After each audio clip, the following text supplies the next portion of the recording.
Okay, with the Cybertruck coming out in, what is that? Not even a week. It's later this week. 4 days. On Thursday.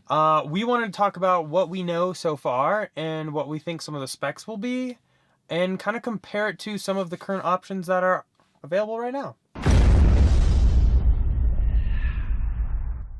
So Elon has said in the past he is aiming for the base Cybertruck to start at $49,900 and probably $99, just under that $50,000 price point.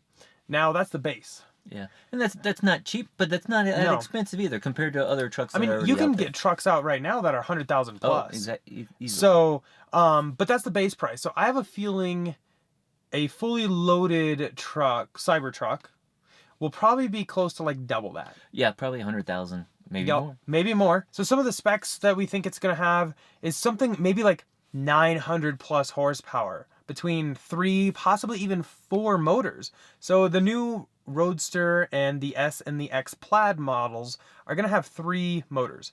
The Semi is going to have 4 motors. So we're not quite sure what it's going to have. Now, Elon kind of hinted at the Semi event that they're basing a truck off of the Semi. For interest's sake, we created a pickup truck version of the Tesla Semi. It's a pickup truck that can carry a pickup truck. So, by the way, this is you can legally drive that. It shouldn't be legal, but you will actually be able to legally drive that with a normal driver's license. It's kind of wrong, but I get it. And literally, what he showed had like an F-150 in the back of that truck. I don't think that's what we're gonna get because that's not feasible. Yeah, that's a little, That's a little bigger than what most people would consider for a pickup truck, I think. 99.99% people. Towing capacity. Most competition does about 10 to 12,000 pounds. So I'm thinking he's gonna go like 20,000. Yeah, 30,000. Because the X can do 10,000, I believe. Exactly. Yeah, so it should be more than the X. Exactly. The bed of the truck is something that's kind of debated on. Now, the Rivian has a 55-inch bed. And that's actually pretty small. Most beds are about 5.5 feet or 66 inches. So I think he's going to go with a 66-inch bed. And with the fold-down tailgate, exactly, you'd be able to fit in like you get like that 96-inch. Yeah, and fit in like an 8-foot piece of plywood or something, or drywall, whatever. Whatever you want, really. 0 to 60, I'm going to say he's going to go under 3 seconds for performance, especially at that kind of price point of 6 figures. I think he's going to have to. Yeah, the base model probably would be above 3 seconds, but maybe closer to like 5. Yeah. Kind of like the Model 3. A big one everyone's asking about, range. I'm thinking the base is going to be about 300. But maybe with like a 200 kilowatt hour pack, maybe we could see like 600 miles. Now, I do think it's going to maybe have on the low end 120 kilowatt hour pack. I don't think it's going to be the same size as the current S and X. Yeah, because it's a totally different platform as far as we know. It's exactly. not the SX, it's not the 3, so they can have a totally different battery. And I don't think they're going to use the batteries that are in current S and X. I think they're going to use the 2170s in Model 3, which are higher energy density, more efficient, like everything. They're more interesting to see what format they go with and what chemistry too. They could just have a totally different chemistry. It would be cool as well if they incorporated something from Maxwell with their supercapacitor technology. Totally, and I think it'll be far enough out. I think that is a very realistic possibility. Another thing with the batteries is we saw when we were at SEMA last week, and I've had this idea for years. Why don't they make it so you can split the battery and charge batteries separately? They could have the 2 battery packs, and you could charge them twice as fast because each one would be charging. You need to use 2 charge ports. Yeah, but you have that option. You could charge the car twice as fast. Yeah, some other cool options we were thinking about is maybe the possibility of like run flat tires. I could see that, or like we've seen some, like Michelin's working on these airless tires, like Uptis, which not coming out yet, but no air at all, and so they're not run flats. It's just totally airless, and they're supposed to use a lot less material and ride just as comfortably as a regular tire. And maybe Tesla's doing their own thing. Because Michelin originally said GM is going to be the first to feature that, but maybe Tesla is doing it themselves. Yeah, they said with GM it's coming up in a couple of years. Yeah. But who's not to say that it's Tesla's coming out with something similar? That would be cool because you wouldn't have to worry about getting a flat. Even if they don't have run flats or these airless tires, they could have a built-in like self-inflating tires. Yeah, like some of the original Hummers had that, where you actually had a toggle where you could inflate or deflate your tires, which is great for off-roading because when you're off-roading, you want to let some of your air out, get more traction, especially when you're crawling over rocks and everything. Yeah. And who knows, that might be expensive, so if they can't afford to do something like that, maybe they'll just have a built-in air compressor. A lot cheaper, but, you know, that's like a $25, $50 item you can add yourself, but it'd be cool if it was built in, because you never have to worry about losing it or forgetting to bring it with you. Totally, but I definitely think on the higher-end variants, it's something that they could push out. Yep, definitely. Some other ideas we had is maybe the front tires are positioned more forward. Maybe they aren't set back so much like on a typical truck because you don't need all that room for the engine. Maybe they'll use that armored glass that they were talking about for the Semi. And this is the feature I like best, thermonuclear explosion-proof glass. I don't know about that though, because I bet that is very, very expensive to produce. One thing we definitely would like to see is some power outlets. Yes, please. Whether 120 or 240, that would just allow you, if you're out working on the ranch or someplace out in the middle of nowhere, or just out camping, you'd be able to plug in and power your power tools or, you know, any of your other camping accessories you might have. Yeah. Another thing that might be cool, as we saw in Rivian, they had that little like tool garage or whatever. Yeah, like the pass-through. Yeah, and it was that would be awesome. If you had a place just to store your tools that was totally secured, nobody would even know about it. But basically, a nice locking compartment that to store some of those longer tools. So another feature I think it's got to have an air suspension. But I could see them having maybe like a kneeling cab or something. So you know, bring it way down so that you don't have to have a ladder. I mean, I've seen people use ladders to get into their big pickup trucks. So maybe like an easy entry feature. Yeah, but also in the back too. What if you could lower the bed? Oh, to load it up easier. Be easier to get stuff up in the bed. Yeah. Or if it tilted, or if you had like a ramp or something. I don't know. There's all kinds of things with the truck. It just the options are limitless. There's so many options.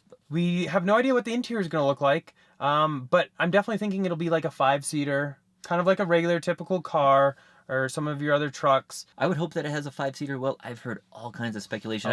I've heard people talking about, you know, like the old bench seats across the front, from the 70s.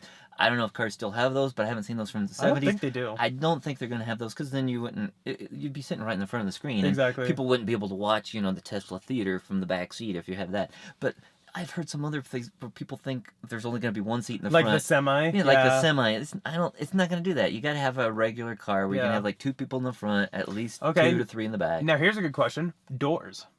I think it will. Do you think they're going to be typical doors like a car? Oh, yeah. Do you think they're going to be like the ones in the Blade Runner? Hopefully a little faster. A little faster. Do you think they'll do something weird with the doors? Maybe suicide doors? I could see suicide doors, because that way they don't need to be quite as big as full-size doors. But definitely a 4-door car, just so that people get in the rear seats a lot easier. Now, let's go ahead and check out some of the potential competition. So we pulled up 4 of the highest rated trucks, and actually one electric, Rivian. I'm sure you guys are familiar with that. So we kind of want to go over those a little bit and what they offer.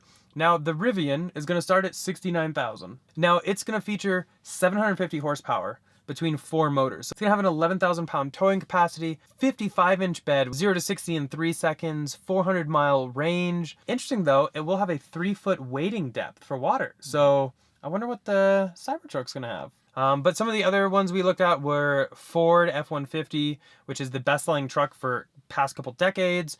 And the F-150 starts at $35,000. That has about 300 to 400 horsepower and about 13,000 pound towing capacity. The F-150 Raptor, which is the best performance truck for 2019, starts at 53,200, so 450 horsepower and an 8,500 pound towing capacity. And the last one is the most reliable truck, and is the Toyota Tundra. $33,400. It has 381 horsepower, 10,200 pounds of towing capacity. So I think definitely the charging network, the autopilot possibilities, all that are going to be huge, huge selling points for Tesla. As long as they come out with something with some very impressive specs and not too off the wall looking, because Elon has made some claims that it's not going to be for everybody. It'll be interesting to see, because I have seen and heard people talking about it. I've seen so many renders. concepts. Also on Twitter, when Elon was asked what he thinks about the Tesla pickup drawings that are going around, Elon responded saying, "The Cybertruck doesn't look anything like I've seen bouncing around the internet. It's closer to an armored personnel carrier from the future." And it's just like, it might look weird. I don't know. But I know a lot of people are saying we're going to buy it no matter what it looks like. A lot of people say we're not going to buy it if it looks weird. Yeah. But Elon has always talked about over the years, you know, he didn't want to produce a weird mobile. He wanted cars, electric cars that look and perform better than regular cars. So yeah. We are going to be buying one, though. Of course, we can't not. Like, that's kind of like my dream garage is I'll have the Tesla truck and the Roadster, and that'll suffice for me. So, I don't know. Let us know your comments down below. What is something you want to see in this truck?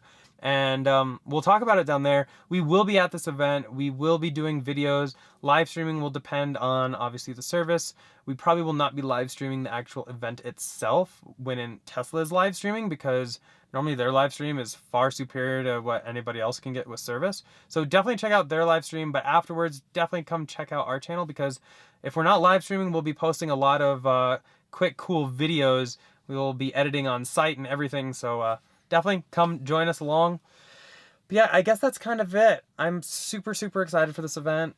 Can't wait to go check it out. It's going to be the biggest event they've had in like 2 years. Since the Semi and the Roadster were released, announced 2 years ago in November, this is the biggest thing. I think it's going to be bigger in terms of people's mind being blown than Model Y. Yeah, the Y was neat. They're going to sell a ton of Model Ys. Totally. But we knew the Model Y was going to look like the Model 3. Exactly. The truck, it's totally different market. Hasn't leaked at all. Yeah, so I think it's going to be a big event. And I think we might see some more about the Roadster. I don't know.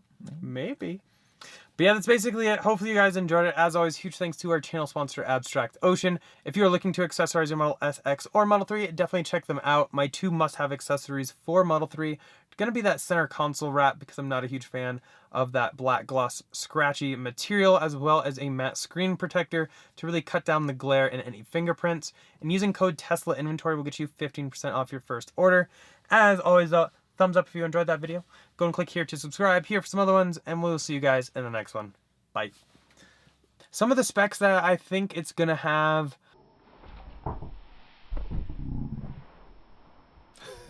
Did you get the look on... have you been wearing your seatbelt the entire time? Oh, yeah. Safety first.